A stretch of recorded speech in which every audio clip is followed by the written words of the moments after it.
My session today is all around resilience, and what we're going to be unpacking is some of the different ideas and concepts behind resilience. How does culture interplay with this area?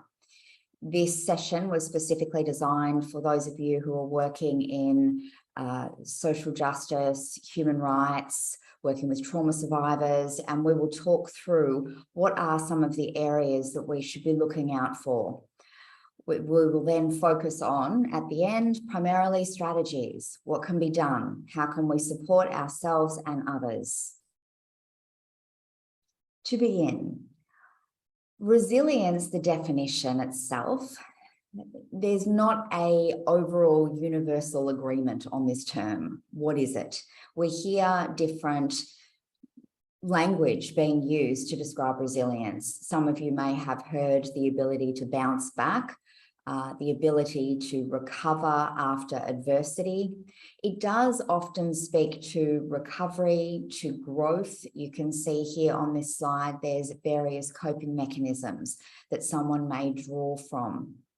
And it's not a universally accepted term. And one area that came out in my research in Cambodia was the term resilience, when translated into Khmer, the local language of Cambodia, is that it means pressure on rubber or the durability of rubber. So it doesn't actually translate particularly well, which is why, for the purpose of my research centered on resilience, I didn't actually use the term resilience in any of my interviews for this particular reason.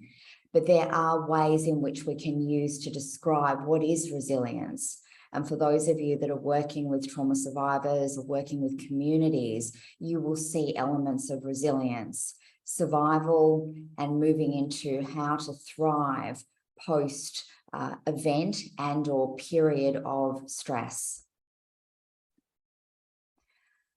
I'd like to share a story of Cambodian resilience. And it was hard for me to select the best story in terms of how do I capture the resilience with my research participants, because I was absolutely inspired and moved by their powerful stories. As I mentioned, many of them had early childhood experiences of trafficking and modern-day slavery. And I met with some of, I would argue, the most resilient humans that I've ever come across.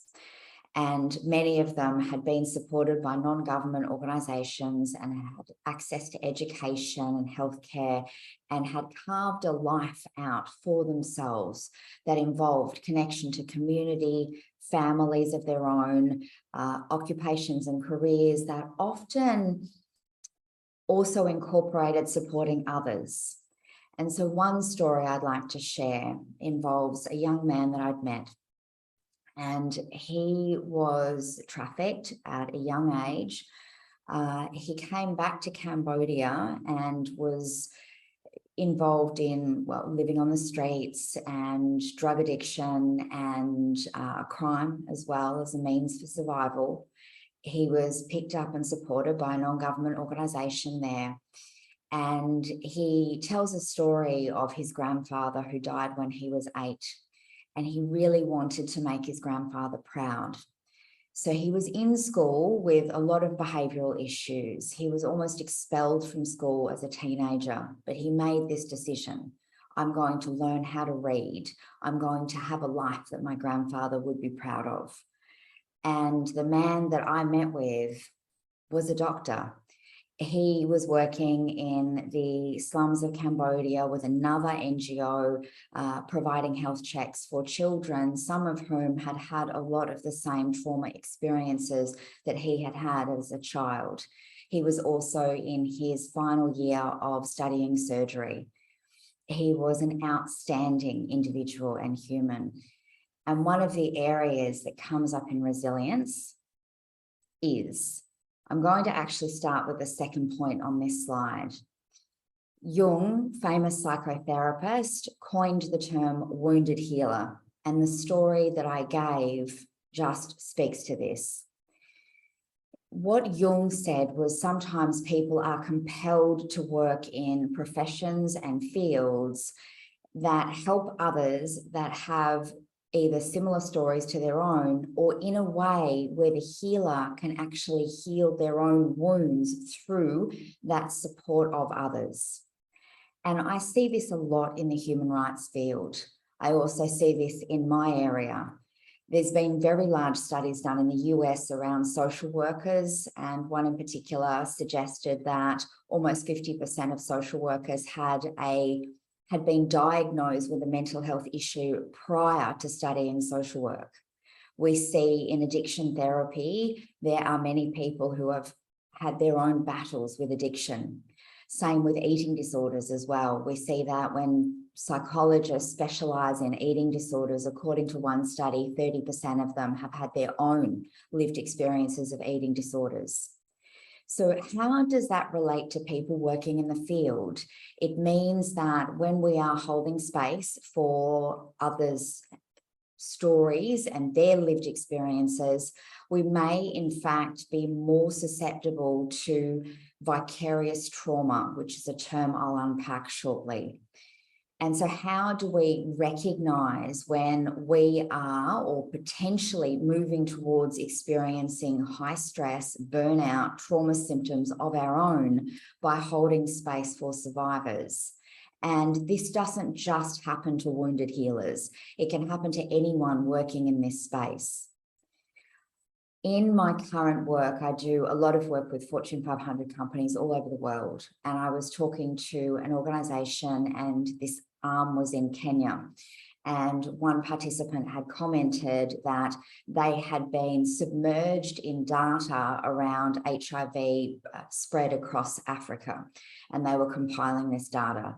And they found that they needed to take regular breaks much more because of the content and the nature of the research that they were reading was having an impact on their overall sense of well-being. I don't know if this person was had trauma in their history or was connecting to anything specifically, but this is the process of empathy. Empathy starts at a very young age. It's actually created during the years of 0 to 2, and it's done through nursing. Generally the mother, but can be primary carer whilst nursing the child.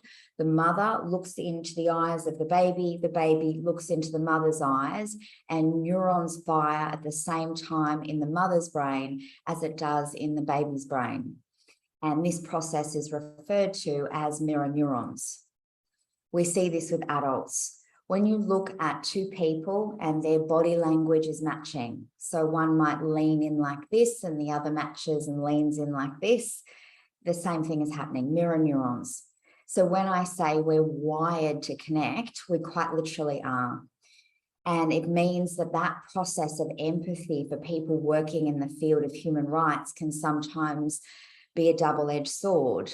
We can experience the highs, we can experience the success, the wins, we can feel that what we're doing is making a profound difference. We can also share in the survivors that we're supporting, their fear, their pain, and the sadness that goes along with that. And that is part of the process of being a human. So trauma-informed care is based on the idea that there is a very large number of us that has trauma. And trauma can be defined in different ways. In my field, we often use the expression big T or small t trauma to describe an event. A big T trauma might be surviving a natural disaster or an assault of some kind. If someone has adequate coping skills and is well-resourced, there's nothing to say they can't make a full recovery. But sometimes people experience trauma symptoms, nightmares, flashbacks, high anxiety. So someone might experience these trauma symptoms. Small t trauma, an example of small t is workplace bullying. It means that someone may have ongoing cumulative trauma, and they can still suffer from trauma symptoms as a direct result of this. And so what we need to understand is that if a lot of us have experienced trauma, there might be many of us that are, in fact, wounded healers working in this space. And trauma plays a very big part in the work that we do. Now, the term vicarious trauma, as I mentioned at the start, is secondary trauma. It means that you might not have experienced that trauma yourself, but you are exposed to that trauma in your environment. So, for example, vicarious trauma is much higher in terms of rates in my field. People working with disaster relief or frontline responders, these are professions that are exposed to other people's trauma and or suffering. However, the media can interplay with vicarious trauma rates. And we first understood the impact of this after September 11th, when the international media picked up those images and played them on repeat all over the world. And what we found was that all these people who were A, not American, B, had nothing to do with ground zero, were experiencing symptoms of trauma. And the same thing has happened over the last few years. We can turn on the news in any country and we are seeing stories of war, stories of famine and COVID and everything, rising inflation rates.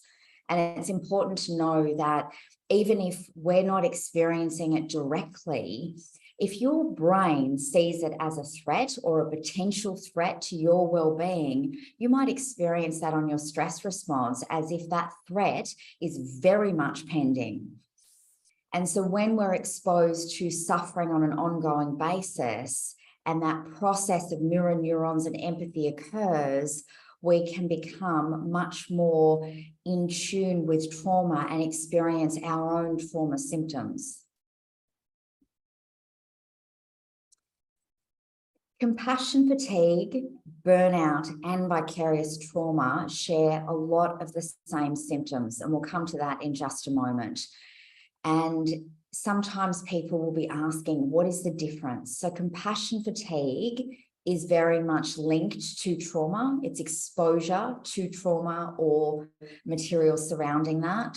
So whether you are working in a human rights space, but you are in an office, or whether you are, for example, out in the field. I worked on several projects in Myanmar in the human rights space, and I met some incredible social workers working in communities in the area of gender-based violence, nutrition programs, and some of them had had first-hand trauma with military, basically, and being very physically unsafe in communities at times. And they took that into the group and they shared those experiences. Others of them were more around writing nutrition programs, but they were still looking at data and evidence of suffering in the work that they did. So that traumatic material can be firsthand or a step back or secondary. Burnout, on the other hand, is more around stress, and it's not directly linked to trauma. Burnout rates have skyrocketed over the last few years. What we've seen is people have had layers of stress and change put on them. And some of you might be much more adaptable and flexible than others, but none of us enjoy swimming around in uncertainty. It's not a natural resting place for humans. So the more change and the more uncertainty that's in our environment, the higher the level of stress. And when we look at resilience and that ability to bounce back, it's often after a singular event, we can then recover. But if there's one event, then more stress, then more stress, and more stress, and it just compounds. Burnout is very prevalent as a result. So how do you recognize stress? And I'd like to hear from some of the participants in the group. I am going to open up my chat box for comments. How do you recognize what is a little bit of stress for you, a moderate amount of stress, or potentially overloaded with stress and maybe edging towards burnout? What are some of the signs and symptoms for you? because for me personally, the clinical term is cognitive confusion, but it's a slowing down of thoughts and actions in the brain. My little bit of stress is when I start one thing, move to another, go back to what I was doing initially, and it's a very chaotic way of working. But in 2020, when I was living in Cambodia and I was in a very remote area, I didn't have my social support network around me. I got very busy because of the state of the world. Everything was online and I was finishing my PhD. The research that I did in Cambodia was life-changing for me, but the final academic stages was just awful. So those factors all together meant that I would sit down, I would be writing a paragraph, and I'd spend 45 minutes incorporating my academic supervisor's feedback, and then I'd be thinking, why is it taking me so long? I'd go away, have a cup of tea, come back and realize I'd spend 45 minutes and I've made it worse. This is cognitive confusion at a moderate level, maybe edging towards burnout. So for some of you, it might be cognitive. In a session recently, I was talking to a group of senior leaders, Fortune 500 tech company, and I was asking them, how do you recognize mental health in your teams? What have you seen? What have you noticed? And a lot of them were talking about how people were getting grumpy, how team members who were normally quite motivated and ready to go were becoming short and snappy or complaining and really pushing back on deadlines or unmotivated, dragging their feet. This can all be stress related. And it's important that you recognize how stress presents on you, because it is never a one size fits all. Stress looks different on different people. So being able to recognize what your symptoms and signs are critical. When I mentioned that burnout, compassion, fatigue, and stress presents similarly, what you're looking at here is this overlap of symptoms. You might find that the difficulty concentrating is there, or your self-care and you looking after your physical health starts to diminish. You might feel that you are exhausted, even though you are getting adequate sleep. So it can be about the physical symptoms, the emotional symptoms, or the cognitive symptoms. The most important is that you recognize your stress signature and we start to respond. I ran a session right across the APAC region. This was in 2021. I will always remember this session because I think this organization was very brave to do what they did. They asked their senior leaders, how many of you have had mental health issues and how many of you would like to talk about that in an open format with people across the APAC region? Now, some of their brave leaders stepped forward. One was talking about anxiety. One was talking about trauma. One was talking about, it was loss, grief and loss. And another talked about burnout. And I was talking to the manager before the session about burnout, and she was explaining to me how she had spent 10 years in senior leadership, always worked really long hours, high stress roles, lived in a pressure cooker. This was not unusual for her. And she said, I started seeing these signs, but I just thought, soldier on, I'll just power through. But she said it got so bad that I couldn't even get out of bed in the morning and I had to take a month of unpaid leave. And she said, looking back, I still don't understand how this happened to me. And I share that story because it happens to the best of us. People can be very used to living with stress, but we need to be recognizing the cues that our body and our brain give us about when it's becoming too much for us. And then we can put in some action. And now we're going to talk about what kind of action. These are your strategies, your resilience strategies. And just as much as stress doesn't present in the same way on one person, there's no perfect top 3 best strategies for everyone. You're all different individuals and humans, but we're going to talk through what's the evidence base. Let's talk about each of these and maybe have a think about which ones would I like to focus on, which ones appeal to me. Now, if I say to you, healthy body, healthy mind, that might not surprise many of you. We've heard the call out. We know that exercise is good for us, but there's several reasons why exercise is brilliant. One, serotonin. Serotonin is a neurochemical that is released in the brain during exercise. It is a mood stabilizer, and it has been shown to be just as effective in the research as antidepressants in the treatment of mild to moderate cases of depression, and also very effective in the treatment of depression in the elderly. So serotonin is present when we move the body.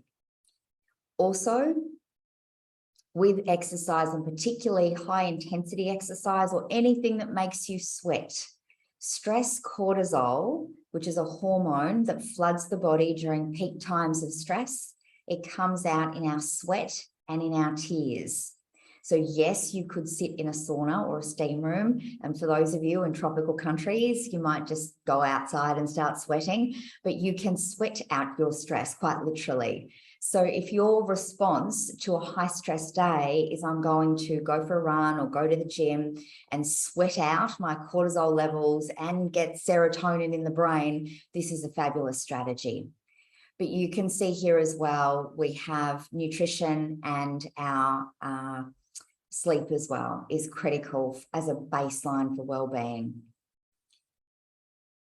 One of the areas that will come up in 2 slides is your social connections. Some of you will work with some brilliant people, and they are your supports.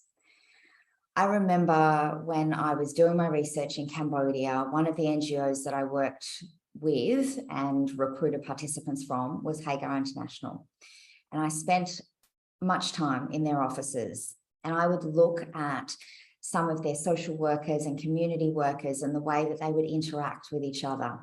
And it warmed my heart, because Hagar supports survivors of trafficking, and some of them were supporting children who had been sexually abused. And that is some really hard, tough work to be doing.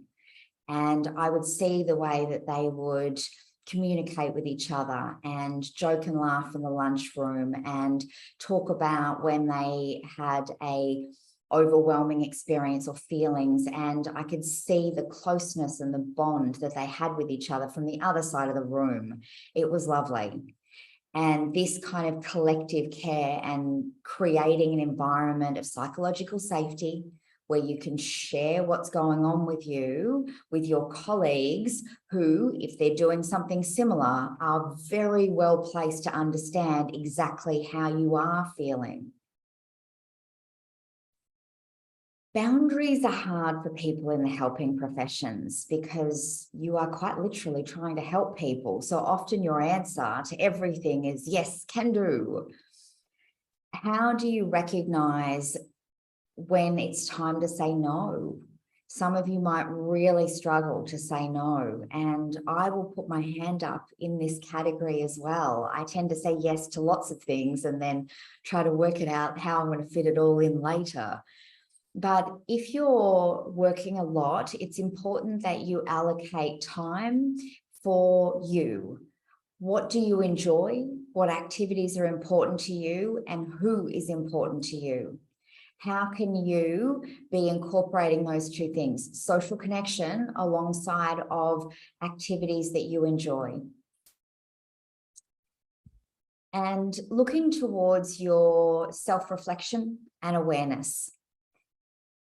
This can also be tough for people who are in the helping professions, because often we know, we give advice for a living. We tell people, yes, we need to reflect on how we're feeling. We need to understand what makes us angry. We need to be looking at triggers. We need to be looking at our overall well-being.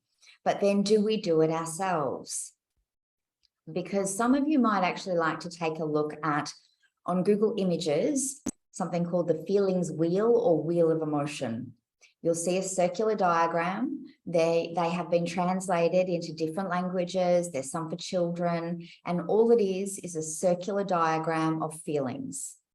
How do you describe your emotional state? And this can be very different depending on culture, gender, age, early life experience, how your parents talked about emotions. But we use these tools in therapy to help clients recognize their emotional states. And it's a great tool for us as well. My favorite social work researcher, Brené Brown, she's wonderful. And she likes to say that we as in humans, are capable of 70 distinct emotions. I don't know about you, but I would be hard pressed to name 70 emotions. So take a look at this feelings wheel and try to incorporate some of those feelings into your vocabulary, whether it's positive or whether it's negative, because there's neuroscience behind this as well. Neuroscientists tell us that when we name a negative emotion, it can take its power away. Why? Because we experience negative emotions across our neuronal pathways in the same way as physical pain. So if I put my hand in a fire and get burnt, I will experience that across my brain's neuronal network in a very similar way to emotional pain. So by naming our emotional pain, the brain can say, oh, it's a feeling, it's not physical, and it's not going to physically hurt me. So that's what I mean by taking its power away. But the opposite is for positive emotions. When you get to the end of the week, you finish a project and you think, great, next, and you're off and running on the next thing that might be causing you stress. Take a moment, bring a friend, pat yourself on the back, do a little happy dance, celebrate with your family on the weekend, anything that you can do to just stay in that positive emotion of pride and or gratitude.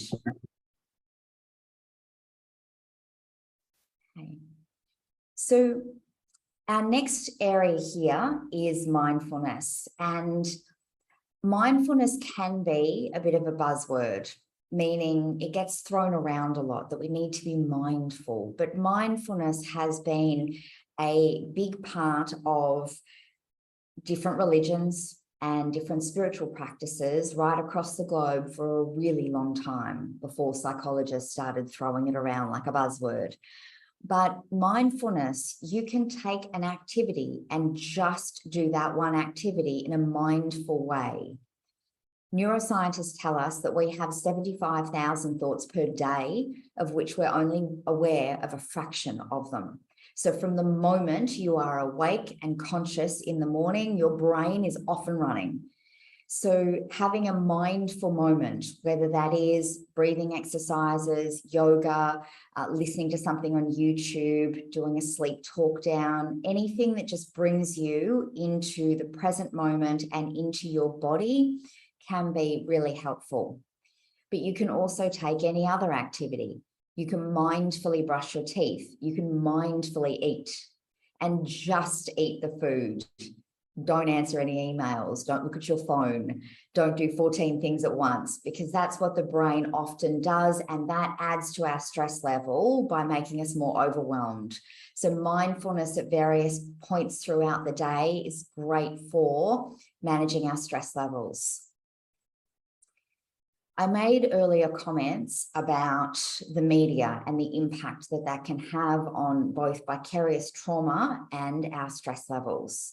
Social media often gets mentioned as well in research around particularly depression and teenagers. We see a direct link between those two things and Facebook. In this fantastic world of Instagram filters, this is also not doing a lot of good for many people. There is an expression, compare and despair. And we find that many people are doing this with social media.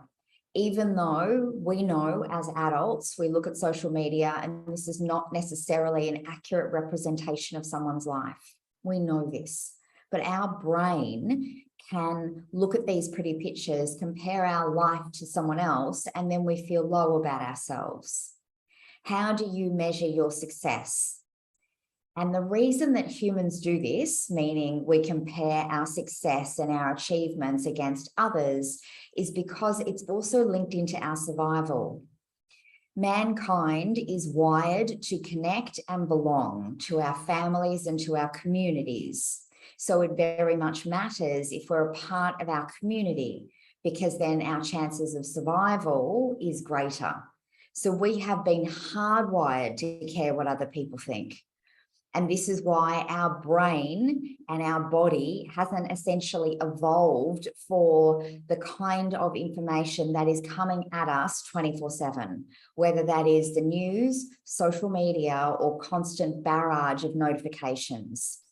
So you might like to limit how much exposure you are getting at the end of a tough day to world news. This is another slide essentially pertaining to social connection, but slightly different. We talked colleagues last time. I'm going to ask you all to consider who's on your team. Who do you feel supported by? Who do you go to in tough times? Who can you lean into? For my introverts that are listening to this, that might just be one or two key people. When I say social connections, I don't mean 500 friends on Facebook. I mean, who do you trust? And trust is key. I also mentioned a term earlier, psychological safety. That's the same thing as trust, essentially. Do you feel safe telling someone about what's happening for you, seeking guidance, seeking support? So whether that is mentorship or just someone that you really enjoy talking to. Because if someone understands you, or you feel like you're being understood, you feel like you're being heard, that is so much more important than someone turning to you and saying, these are the top 5 best stress-busting strategies that you should implement in your life. Because this isn't empathy, this isn't active listening. So if you're actually looking to support one of your colleagues or someone in your network, it is a lot more about what you don't say rather than what you do say. How do you wrap language around empathy and active listening? When we do this, and active listening can be more around nonverbal cues, body language, eye contact, how do you support someone with language and without language? And what kind of language do you use? Because I can give you some ideas. I'm smiling already because I sound like a therapist, but have a think about, what does support look like for you? And when you're trying to support someone else, ask them, what can I do for you? I'd really like to support you with this right now. How can I help? What do you need from me? This is empathy, and we can be there for someone. And this links into pride that I was mentioning before. How often do you recognize your wins? So we need to start to celebrate those successes. And I remember many years ago, when I went back to start studying social work in my 30s, I made a decision that if I maintained a high distinction average for my first year, I would spend time on an elephant eco reserve in Thailand, because I love elephants. It was a very big goal, and therefore it was a very big reward. But it can be small rewards for small wins and larger rewards for bigger wins. Celebrate as a team as well, because sometimes you might be facing so many challenges in your work that it is very important to look at, what are we proud of? What is working? What am I doing well? What am I good at? How do I bring my signature strengths into the purpose of something bigger than me today? Now, that last question that I just asked you, I borrowed from a psychologist by the name of Martin Seligman. And he is the founding father of positive psychology principles. And he talks at length the pathways to happiness for humans. And this is a big area. What are you good at? And how do you use that in your work, in your home life, in your community work, with your faith-based communities? We can use our signature strengths in lots of different areas. But when we recognize what they are and we celebrate them, it really brings about a sense of well-being, especially in the faces of a lot of challenges. So any comments from the group in the chat box? What works for you? As there is no one size fits all best resilience strategy, some of you might be exercising, some of you might be staying socially connected. What are some self-care strategies that you enjoy doing? What does that look like for you? So I'm a big fan of walking, and I also love all things nature. And I find that I'm not alone. When I run sessions around the world and I ask people, what self-care strategies do you have? I find a lot of other people connect to nature. So it might be taking a walk in nature with someone that you love. It might be exercise, music, listening to online books. You might like to read, you might like to cook or bake, you might like to garden, anything creative, anyone artistic. Those things that I just mentioned, everything from gardening to making that mind-body connection in the here and now, anything that takes your focus where you're not thinking about the 75,000 thoughts that our brain wants us to go through every day, when we're just mindful and doing something that we enjoy.